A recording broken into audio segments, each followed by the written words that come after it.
breadwinners, mpambanaji kwa ajili ya familia, ambaye ni tegemezi katika kila kitu kwenye familia. Huyu ni mtu wa namna gani? Anamaanisha nini? Okay. Kabla sijamuelezea huyu mpambanaji au breadwinner, ndio ambaye sisi tunamuita mbeba riziki wa familia, ndio ningetamani kwanza nisome kwenye Biblia. Karibu. Ili tupate kujua Biblia inasemaje juu ya mtu huyu. Sawa.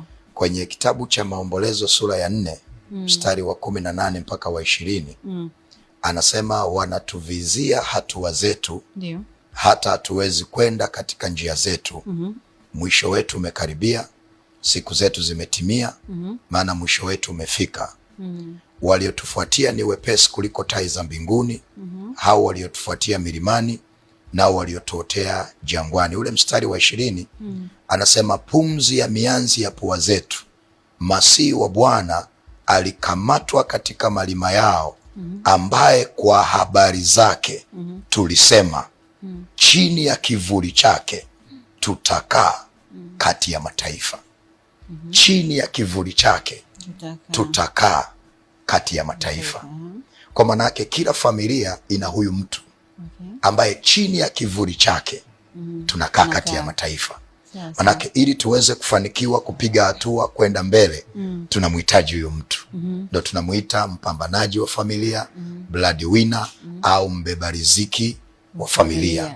Sasa tunapomwongelea huyu mbeba riziki wa familia, moja, sio mtu mwenye uwezo wa kiuchumi au kipato kikubwa, ila ni mtu mwenye moyo wa kusaidia wengine, hata kwa kile kidogo alichonacho.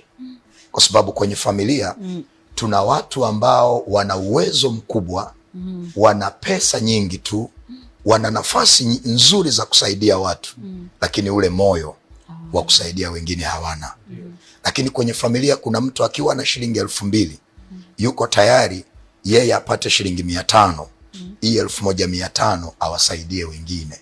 Na hawa wengine kwenye familia tunao, amechelewa kuoa ili asomeshe wadogo zake, amechelewa kuolewa ili akishe na ndugu zake wanasogea. Lakini kuna mtu mwingine don't care, yeye anacho lakini hajali. Ila kuna mtu hana vingi, ila ana moyo.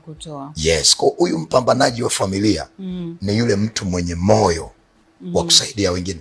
Kwa mfano pia tunapozungumzia na Clouds TV, nafikiri wamejaa watu wenye mioyo ya namna hii kabisa. Yes. Yeah. Neno la Mungu neno la Mungu latuambiaje kuhusu mpambanaji ambaye tunasema anazidiwa na mahitaji ya familia mpaka